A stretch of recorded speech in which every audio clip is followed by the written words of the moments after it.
Ladies and gentlemen, this is Chaos, and this is day 2 of MLG Providence, first set that I'm going to be actually casting today. And ironically, it's a continuation of a kind of previous grudge match. We have Naniwa versus Nestea. It's another best of 3, but this is actually in the championship bracket where Nestea has worked his way up to face Naniwa, who had a direct seed into the bracket.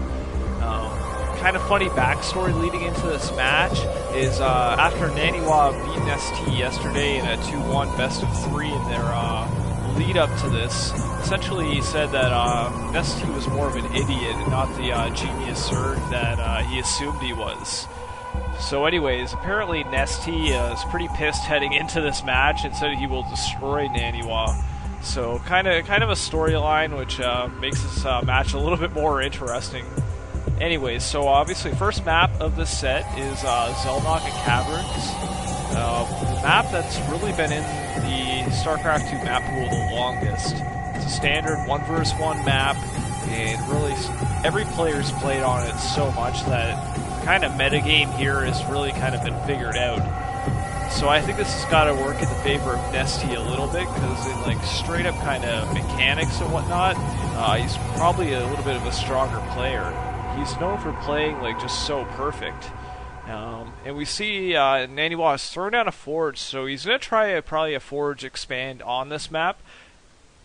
Now, it's a little bit more difficult on Zelnaga, just because your natural has, I believe, 3 entrances in, essentially. There's kind of 2 main attack paths, plus you could kind of come right around the side as well. There's so much ambush paths. So if Nestea goes for a like quick speed, or even just like a decent amount of Zerglings, he might be able to deny this expansion completely. So Naniwa is doing a kind of bold build for Zelnaga, and he's got to really be careful and make sure he has a really solid cannon placement. Anyways, so you're going to see probably Naniwa try to play extremely defensive here. He might have to commit more than 1 cannon to this defense, just because of the nature of trying to take an expansion on Zelnaga. So far it's just 1 cannon he's thrown down, but I guarantee you if he starts to see some pressure here, he's going to have to add more. Now, one smart thing Naniwa's already done here is if you look at that pylon placement, he's actually placed 1 pylon behind the minerals. So he's kind of constricting attack paths in. So we have Nestea going with his, obviously, expansion, and a Roach Warren is almost finished. So one possibility for Nestea here, though, is he could do like a Roach Wing all-in, and it could be very strong. With the limited amount of cannons and huge surface area here, you could really zone it out very strong with Roaches. So we have 4 Roaches coming along the way, so let's see if they get rallied straight across, or if he's just going to go into like a more straight up build. Oh my god, more Roaches, 6 Roaches now. So we're seeing a ton of units early game, and maybe out of a rookie player that would be kind of a mistake, but for Nestea that probably implies that he's going to go and try to break this. And now we're gonna see what makes this a little bit tough on Zelnaga, because these Roaches are going to be able to zone out and really probably start picking that Nexus without too much difficulty here. So it looks like he's stopped at about 8 Roaches, and he's pulling back with that 1 Zealot.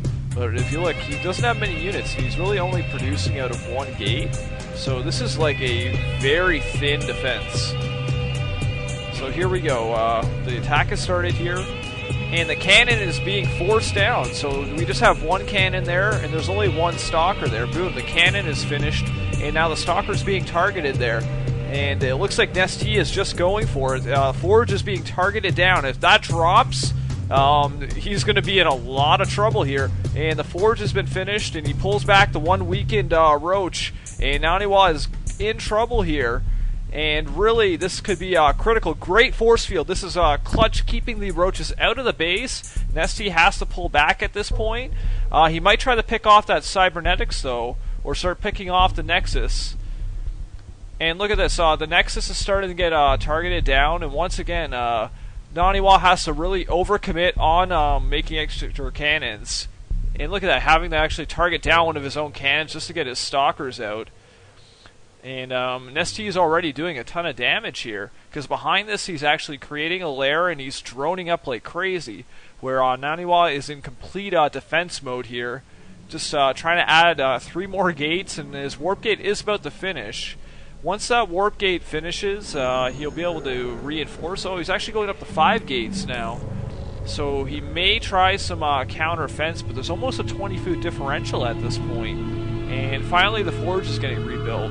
But with no forge and really no ability to get a blink or charge or any of these kind of critical upgrades, Naniwa is definitely a little bit behind at this point in the game. And it looks like he's gearing up to already take his third. So he's going to be on third 3 bases with lair tech finished. And the Spire has been thrown down, so we're going to probably see a transition into a Mutalisk play, which is going to be very strong, because look how spread out Naniwa's units are. He's trying his best to kind of defend this natural, but really the main base of Naniwa has almost no defense. Those Mutalisks are going to be able to pick off those outlying pylons and just do a really strong harassment here. And the third hatchery has been thrown down, so we're going to see a 3-base surge in a little bit here. And let's see how Naniwa is going to try to transition out of this little bit of a hectic early game. So we do have a +1 weapons being researched for the Protoss. And Evo Chamber is on the way for Nestea. The foods are getting a little bit closer here, so now wow, we're having another pylon having to be taken out by Naniwa just to get himself through his base. So he's actually wasted a substantial amount of resources.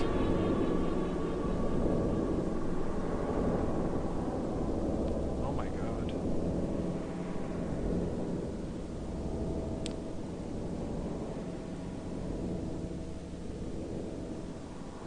Sorry about that. Anyways, 11 Mutalisks are on the way.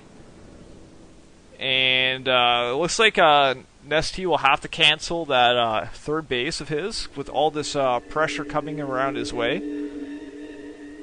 So we do have 12 mutas about to pop and a ton of Zerglings. And the foods are still a little bit in Nestea's favor. Naniwa does have a decent amount of sentries there, so we should be able to do a good number of force fields there. A ton more stalkers were just warped in. So, no warp-ins. Naniwa's going to have a tough time trying to defend this Muta's harass. And look at all of those probes being taken out. And the big attack, we might be going into a bit of a base trade here. And it's going to be tough for Nestea to defend his natural with all these units behind it. And, wow, the Mutas are just ripping up the main, though, of Naniwa. I think we're going to be really going into a base trade here. This is going to be super close, and this is getting really close. I think Naniwa might even have the edge a little bit here, because his full army's down there, and he's in the main, he's force field the back, so Nestea actually can't reinforce his own base. And those stalkers are ripping up the main of Nestea. He's trying to pull all of his drones in to help defend here. And it looks like most of the Mutas have been fended off, being forced to pull back to try to support the main base here. And it looks like Nestea might lose this first game unless he has some real clutch control with these Mutas. I just don't see how he can pull back at this point. And the Mutas have arrived, but really the stalkers are going to start picking them off one by one. And another Muta does go down. And the macro hatch has been taken out too. So Nestea is actually down about 40 food at this position, so Naniwa's counterattack timing was pretty brilliant at this point. And wow, he's losing his lair right now, so the lair has been taken out, and he's down to just 1 base against the 2 bases that Naniwa still has up. Really, that trade for those probes at Naniwa's base was definitely not worth it. And Roach Warren's about to go down, so really Nestea is only going to be able to build, I think, just Mutalisks and Zerglings for a moment here. I gotta expect that the GG has got to be around the corner. I'm not sure. GG, and Naniwa takes game 1.